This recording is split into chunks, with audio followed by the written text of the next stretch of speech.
इस्रायलची राष्ट्रीय गुप्तचर संस्था मोसादच्या पुढील प्रमुखपदी कोणाची नियुक्ती करण्यात आली आहे?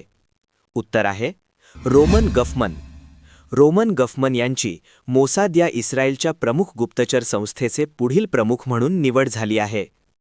नीती आयोगाच्या इनोव्हेशन इंडेक्स 2026 मध्ये सलग तिसऱ्यांदा कोणत्या राज्याने प्रथम स्थान पटकावले आहे? उत्तर आहे कर्नाटक. कर्नाटकने सलग तिसऱ्या वर्षी नीती आयोगाच्या नाविन्यपूर्ण निर्देशांक इनोव्हेशन इंडेक्समध्ये प्रथम स्थान टिकवून ठेवले आहे. 2026 मध्ये COP31 हवामान शिखर परिषदेचे आयोजन कोणत्या ठिकाणी होणार आहे? उत्तर आहे तुर्की. तुर्की या देशाला COP31 परिषदेचे यजमानपद देण्यात आले आहे, जी 2026 मध्ये पार पडणार आहे. प्रीती सरण यांची नुकतीच संयुक्त राष्ट्रांच्या कोणत्या महत्त्वपूर्ण समितीवर नियुक्ती झाली आहे?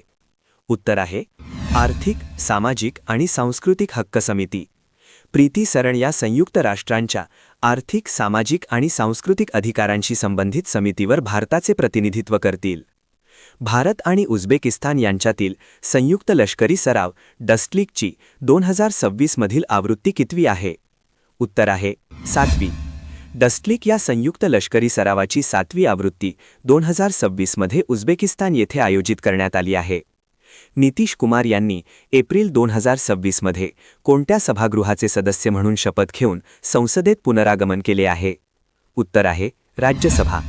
2 दशकांनंतर नितीश कुमार यांनी एप्रिल 2026 मध्ये राज्यसभा खासदार म्हणून शपथ घेऊन संसदेत प्रवेश केला. भारत-भूतान रेल्वे जोडणी प्रकल्पांतर्गत भूतानमधील कोणत्या 2 शहरांना रेल्वे मार्गाने जोडण्याची मंजुरी केंद्र सरकारने दिली आहे? उत्तर आहे गेलेपू आणि सामत्स्य. भारत-भूतान रेल्वे प्रकल्पांतर्गत भूतानमधील गेलेपू आणि सामत्स्य ही प्रमुख शहरे जोडण्याचे निश्चित झाले आहे. बिहारचे नवीन मुख्यमंत्री म्हणून खालीलपैकी कोणाची निवड करण्यात आली आहे? उत्तर आहे सम्राट चौधरी. बिहारच्या राजकीय बदलांनुसार सम्राट चौधरी यांची नवीन मुख्यमंत्री म्हणून निवड झाली आहे. भारतीय लष्कराचा ब्रह्मास्त्र सराव नुकताच कोठे आयोजित करण्यात आला होता? उत्तर आहे पोखरण फील्ड फायरिंग रेंज. भारतीय सैन्य दलाने प्रगत लढाऊ क्षमतेचे प्रदर्शन करण्यासाठी पोखरण येथे ब्रह्मास्त्र सराव केला. आशियातील पहिली 3D प्रिंटेड मंगळ किरणोत्सर्ग संरक्षक ढाल कोणत्या संस्थेने तयार केली आहे? उत्तर आहे आकाश स्पेस स्टुडिओ.